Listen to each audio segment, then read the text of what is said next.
તો રાજકોટમાં in charge DEO પાસેથી ચાર્જ છીનવાયો છે। 5 મહિનામાં જ કિરણસિંહ પરમારનો ચાર્જ છીનવામાં આવ્યો। શૈક્ષણિક સંઘની રજૂઆત બાદ ઇન્ચાર્જ ડીઈઓને હટાવવામાં આવ્યા। વેકેશનમાં સ્કૂલ ચાલુ હોવાની સંઘે ફરિયાદ કરી હતી। મયુર સરવૈયા અમારી સાથે જોડાઈ ગયા છે। મયુર, ચાર્જ છીનવવામાં આવ્યો છે 5 મહિનાની અંદર, કયા કયા આક્ષેપ તેમની સામે લગાવવામાં આવ્યા હતા? બિલકુલ, રાજકોટમાં 163 દિવસની અંદર ઇન્ચાર્જ ડીઈઓ કિરીટસિંહ પરમાર છે તેમની પાસેથી ચાર્જ ખેંચી લેવામાં આવ્યો છે। કારણ કે જે પ્રમાણે સંઘ જે છે તે અલગ અલગ જે ફરિયાદ જે છે તે કરી હતી।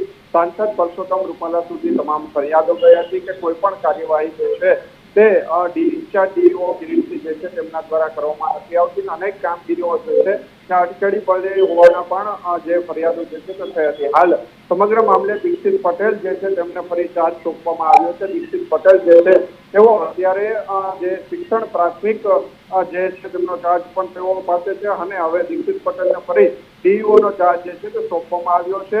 વેકેશનમાં શાળા ચાલુ હોવાના પણ અનેક ફરિયાદો હતા, કોઈ પણ કાર્યવાહી ન કરતા આખરે પગલાં લેવામાં આવ્યા છે। આભાર મયુર તમામ માહિતી માટે।